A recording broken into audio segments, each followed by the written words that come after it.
राजभवन में आज 3 विधायकों गजेंद्र यादव, गुरु खुशवंत और राजेश अग्रवाल ने मंत्री पद की शपथ ली। राज्यपाल रमेन डेका ने उन्हें शपथ दिलाई। इसके साथ ही छत्तीसगढ़ कैबिनेट में अब कुल 14 मंत्री हो गए हैं। शपथ के बाद मुख्यमंत्री विष्णुदेव साय ने नए मंत्रियों को बधाई देते हुए कहा कि सभी मिलकर प्रदेश के विकास को नई गति देंगे।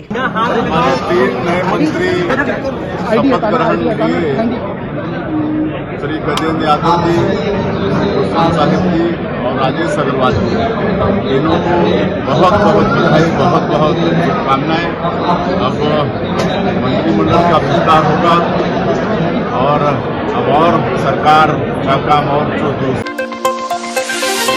कांग्रेस प्रदेश अध्यक्ष दीपक बैज ने साय सरकार के मंत्रिमंडल विस्तार पर प्रतिक्रिया देते हुए कहा कि तीनों नए मंत्री बधाई के पात्र हैं और उनसे उम्मीद है कि वे प्रदेश को आगे ले जाएंगे, लेकिन भाजपा में यह संभव नहीं दिखता क्योंकि पार्टी ने अपने ही वरिष्ठ नेताओं को नजरअंदाज कर दिया है। इसी वजह से अंदरूनी कलह शुरू हो गई है।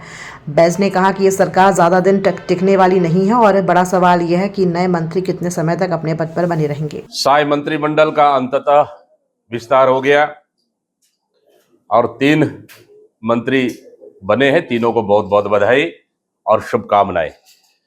किसे मंत्री बनाना है ये तो मुख्यमंत्री जी का विशेषाधिकार है, लेकिन छत्तीसगढ़ में ऐसा नहीं हुआ क्योंकि जो तीनों मंत्री बने हैं वो मुख्यमंत्री के पसंद के नहीं है।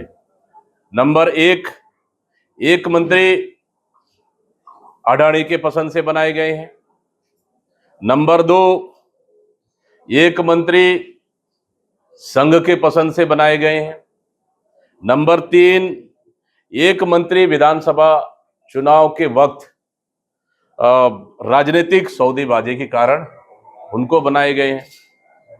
इस तरह से कुल मिलाकर मंत्रिमंडल के विस्तार में मुख्यमंत्री के पसंद का मंत्री अभी तक नहीं बने हैं। साथ ही अभी तक छत्तीसगढ़ में कुल 13 मंत्री बनाने का परंपरा रहा है, लेकिन मुख्यमंत्री सहित 13 मंत्री, लेकिन इस समय परंपरा को तोड़ते हुए 1 मंत्री अतिरिक्त बनाए 14 मंत्री हो गए। लेकिन फिर भी भारतीय जनता पार्टी में 14 मंत्री बनाने के बाद भी आधा दर्जन से अधिक भारतीय जनता पार्टी के वरिष्ठ विधायक मंत्री नहीं बन पाए। मतलब सीधा सीधा है कि सरकार में वरिष्ठता, अनुभव और सक्रियता को दरकिनार कर दिया गया और जो विधायक लगातार विधानसभा में सक्रिय रहे, राजनीतिक रूप से सक्रिय है, शारीरिक रूप से भी मजबूत है, ऐसे विधायकों को, वरिष्ठ विधायकों को दरकिनार करना मैं समझता हूं कि भारतीय जनता पार्टी में घोर उपेक्षा हुआ है। उप मुख्यमंत्री विजय शर्मा ने कांग्रेस प्रदेश अध्यक्ष दीपक बैज के बयान पर प्रतिक्रिया देते हुए कहा कि 13.5 को भी हम 14 कह सकते हैं। उसी तरह ये मंत्रियों का सिर्फ एक आंकड़ा है कि छत्तीसगढ़ में अब 14 मंत्री हैं। इससे फर्क नहीं पड़ता कि कौन नया है और कौन पुराना, क्योंकि हर कोई शुरुआत में नया ही होता है। हमारे मंत्री भी नए हैं, लेकिन सभी विधायक हैं, अपने अपने क्षेत्र को समझते हैं और कार्यों पर नजर रखते हैं।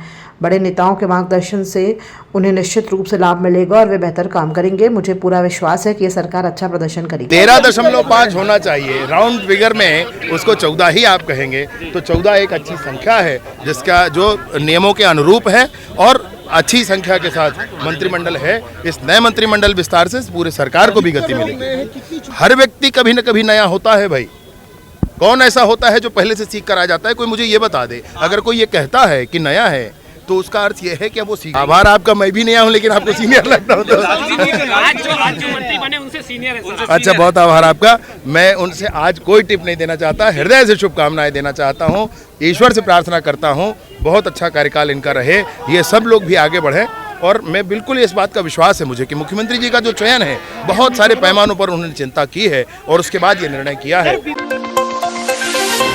गरियाबंद जिले के ग्राम दर्रीपारा कोचवाई में जयलाल निषाद की खून से लथपथ लाश घर के आंगन में मिलने से क्षेत्र में सनसनी फैल गई। परिजनों ने बताया कि शराब के नशे में उसका मामा चंद्र कुमार निषाद से विवाद हुआ था। पुलिस पूछताछ में चंद्र कुमार ने जुर्म कबूल करते हुए बताया कि उसने लोहे की पाइप से सिर पर वार कर गला दबाकर हत्या की। पुलिस ने आरोपी को गिरफ्तार कर हथियार और खून से सनी शर्ट जब्त कर ली है।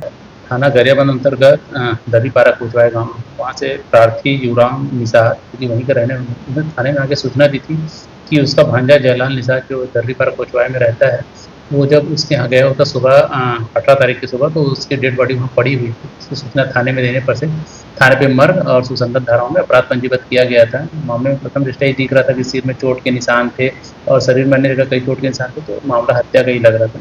मामा चंद्र कुमार निषाद को अभिरक्षा में लेकर पूछताछ की गई। उसने बताया कि उसका भांजा मृतक जयलाल निषाद लगातार शराब पीकर उसके साथ मारपीट करता था। साथ ही मृतक अपनी माता और अपनी बहन, जो आरोपी की बहन और भांजी लगती, उसके साथ भी मारपीट करता था। इन सभी प्रताड़नाओं से तंग आकर उसने आरोपी ने अपने भांजे जयलाल निषाद की हत्या की। साय सरकार के मंत्रिमंडल विस्तार पर पूर्व मुख्यमंत्री भूपेश बघेल ने कहा कि लता उसेंडी, अजय चंद्राकर, राजेश मूणत जैसे वरिष्ठ नेताओं को नजरअंदाज कर नए चेहरों को मंत्री बनाया गया। उन्होंने शपथ लेने वाले विधायकों को बधाई दी, लेकिन आरोप लगाया कि मंत्रियों की संख्या बढ़ाने की अनुमति लिए बिना कैबिनेट का विस्तार किया गया है। बघेल ने कहा कि यदि अनुमति नहीं ली गई है तो ये मंत्री पद अवैध है और राज्यपाल व मुख्यमंत्री असंवैधानिक कार्य कर रहे हैं। उन्होंने दावा किया है कि वरिष्ठ नेताओं की लगातार उपेक्षा से भाजपा में असंतोष गहराता जा रहा है। जो तो हमारे कांग्रेस से गए, 3 नए मंत्री बने, सबको बधाई, शुभकामना। लेकिन जो मेरी जानकारी है उसके अनुसार भारतीय जनता पार्टी सरकार थी और बहुत सारे राज्यों में मंत्रिमंडल का आकार बहुत बड़ा था। यहाँ तक कि मुझे याद है कि उत्तर प्रदेश में 98 मंत्री थे। ये मंत्रिमंडल एक मजाक बन गया था। ऐसे समय में अटल बिहारी वाजपेयी जी के कार्यकाल में ये तय हुआ कि 15% से अधिक आप मंत्रिमंडल के जितने सदस्य हैं 15% ही आप मंत्री रखेंगे। योगी के समय 26 हम लोग मंत्री थे, रमन सिंह समय करीब 17 और रमन सिंह करके 18, 17 ही थे ना, 4 उसमें से 4 या 5 हटाए थे। और तब से छत्तीसगढ़ को जो अलॉट हुआ वो 13 है, जबकि 90 विधानसभा हरियाणा जो भौगोलिक दृष्टि से बहुत छोटा है हमसे, लेकिन विधानसभा 90 है, उसके बावजूद उसे 14 दिया गया था, लेकिन छत्तीसगढ़ को 13 अलॉट किया गया। और पूरे रमन सिंह जी के कार्यकाल में वो संख्या 13 ही रही, उसमें वृद्धि नहीं की गई। हमारी सरकार आई तो सबसे पहले मैंने प्रधानमंत्री जी को पत्र लिखा कि क्योंकि छत्तीसगढ़ भौगोलिक दृष्टिकोण से 9वां बड़ा राज्य है और इसलिए मंत्रिमंडल के सदस्यों के पास बहुत सारे विभाग होते हैं, दौरा करने में, समीक्षा करने में, कार्य करने में परेशानी होती है, इसलिए एक सदस्य और बढ़ाया जाए। लेकिन ये पत्र मैंने लिखा था 28/12/2018 सरकार बनने के तत्काल बाद। दूसरा, विधानसभा में हम लोगों ने एक विधेयक लाया था और ये है 8 जनवरी 2019 की कार्यसूची है और ये पूरे बहस की काफी है, जिसमें हम लोगों ने कहा कि जो राज्य भौगोलिक दृष्टिकोण से बहुत बड़ा है, ऐसे राज्यों में मंत्रिमंडल के सदस्य 20% तक किया जाए।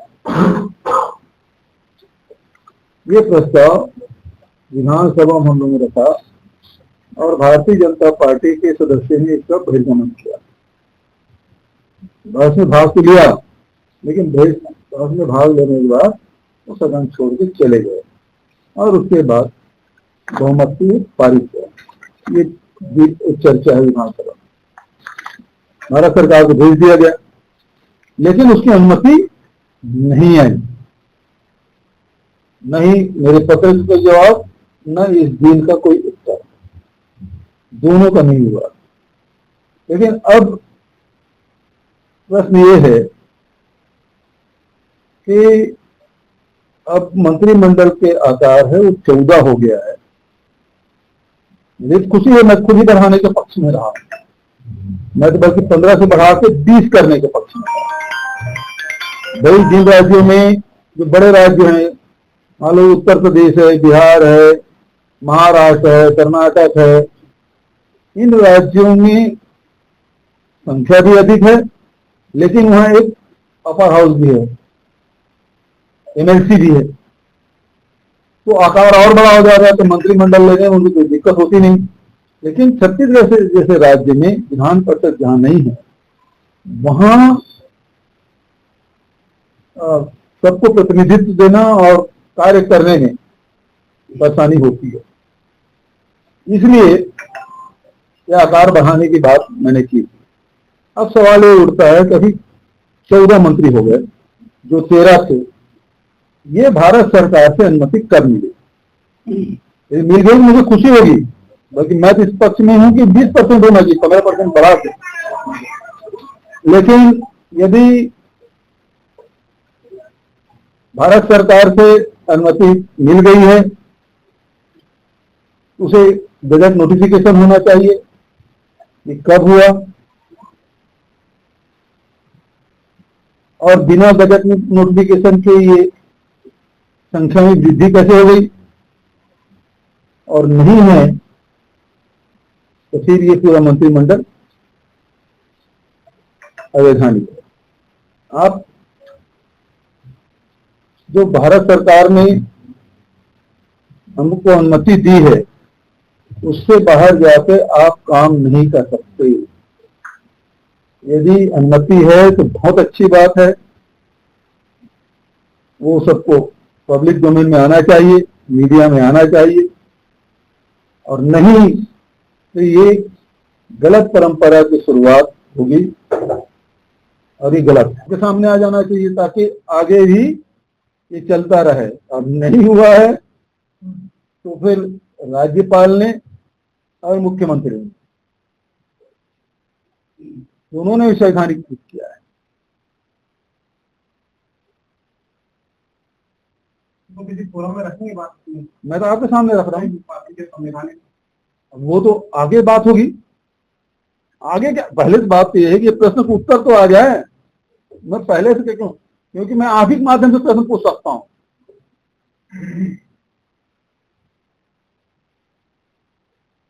है ना। तो आगे क्या होगा वो तो बात की बात। पहले तो सरकार ये बताया कि भारत सरकार से अनुमति मिली क्या, क्योंकि मैंने तो बता दिया कि मैंने 28/12 को पत्र लिखा था 2018 में ही। 17 तारीख सरकार बनी थी और उसके 7 साल बाद 28/12 को 10-11 दिन बाद हमने पत्र लिख दिया था प्रधानमंत्री को। जब उधर से कोई भी पॉजिटिव साइन नहीं मिला, तब जनवरी महीने में जो 17 है उसमें तो बिल ले आए कि 20% बढ़ाया जाए, और उसको बना के भेज भी दिए। तो क्या अनुमति मिली है भारत सरकार को? क्योंकि वो जो सीमा रेखा तय भारतीय जनता पार्टी सरकार के समय हुआ, और रमन सिंह उस समय यहाँ मुख्यमंत्री थे, उसमें जो मंत्रिमंडल से अतिरिक्त सदस्य थे उसको बाहर किया गया और आकार को 13 ही रखा गया। जब से ये 13 ही है, 14 करने की अनुमति कब मिली, ये बड़ा प्रश्न है। नारायणपुर जिले में पुलिस के सामने 2 महिलाओं सहित 8 माओवादियों ने आत्मसमर्पण किया है। इनमें डीवीसीएम डॉक्टर सुखलाल भी शामिल है, जिस पर 30 लाख रुपए का नाम घोषित था। ये सभी अबूझमाड़ के कुतुल इलाके में सक्रिय थे। लगातार चल रहे सर्च ऑपरेशन और नक्सल विरोधी अभियानों के दबाव के चलते आत्मसमर्पण की ये बड़ी कार्रवाई हुई है। नारायणपुर एसपी रोबिन्सन गुड़िया के समक्ष सभी माओवादियों ने आत्मसमर्पण किया। 30 अगस्त 2025 को हम कुल 8 माओवादी सरेंडर कर रहे हैं। उनका आज हम सरेंडर दिखा रहे हैं। इसमें मुख्य रूप से डीवीसी 1 है, 1 पीपीसी है, 2 एसीएम है और बाकी 4 पार्टी मेंबर्स हैं। ये कुल 30 लाख के इनामी नक्सली हैं जिन्होंने आज हमारे समक्ष सरेंडर किया है, और इसमें 6 पुरुष 2 महिलाएं हैं। इसमें मुख्य रूप से डीवीसी डॉक्टर सुखलाल जुर्री है, जो कि अपने कुतुल एरिया में मतलब एक्टिव था और डिवीजन डॉक्टर टीम का कमांडर था। और इसके साथ साथ हिमांशु है कंपनी 1 में जो काम कर रखा है और साथ में टीडी टीम के साथ भी काफ़ी समय तक काम कार्यरत था। और इनके सरेंडर का एक मुख्य कारण या भी इनसे पता चला है कि ये अपने अंदर भी इनके जो शीर्ष नेतृत्व है, जो बाहर तेलुगु काडर है या फिर उससे भी सीनियर लोग हैं, उनसे ये खुद भी प्रताड़ित थे। और जब पुलिस अंदर ऑपरेशंस करती थी तो उसमें उन बड़े लीडरों द्वारा इनको भी वो करा जाता था कि आप अभी यहीं रहो, आपको देखना है, संभालना है। बट इन्होंने अपनी विजडम का, अपने विवेक का इस्तेमाल किया और ये जो सरकार की पुनर्वास नीति है उसको वो इन तक पहुंची बेसिकली, और ये उसके तहत ही बाहर निकल के आए हैं और सरेंडर कर रहे हैं। और इस पूरे अभियान में एक तरफ ऑपरेशंस तो जारी है ही, साथ ही साथ जो भी नक्सल अपना समर्पण करना चाह रहे हैं, हम भी उनको स्वागत कर रहे हैं। और इसमें हमारा जिला बल, ITBP, BSF और यहाँ जितने भी फोर्सेस डिप्लॉयड हैं, सबका बहुत अहम भूमिका रहा है। तो ये अपने मुख्य रूप से आज की सर, किसी प्रकार के हथियार जो है इनके द्वारा लाया गया? हथियार इनके द्वारा भी फिलहाल लेकर के कुछ नहीं आए, बट इन्होंने बहुत सारे डंप वगैरह की रिकवरी के लिए जगह बताए हैं जहाँ पे ऑपरेशन अभी चल रहे हैं, बाकी आगे भी चलते रहेंगे। सर, सुखलाल के आ जाने से, मुख्य धारा में लौट के आने से कुतुल एरिया हो या फिर इंद्रावती एरिया हो, उसमें किस प्रकार का प्रभाव देखने को मिलेगा? डॉक्टर सुखलाल चूंकि उनका एक डिवीजन का डॉक्टर टीम मेंबर भी था, और मतलब जो बेसिक नक्सली जो हमारे मुठभेड़ में घायल होते हैं या खुद से बीमार होते हैं, उनका इलाज भी करता था। तो एक तरीके से बहुत एक क्षति तो पहुंची है संगठन को। अभी भी कुछ और डॉक्टर्स टीम है जो मतलब जोन लेवल के हैं, जो अंदर हैं। बाकी इनके बाहर आने से अंदर जो बच गए नक्सल्स हैं, उनको भी एक कॉन्फिडेंस मिलेगा कि वो भी सुरक्षित बाहर आ सकते हैं, आत्मसमर्पण कर सकते हैं।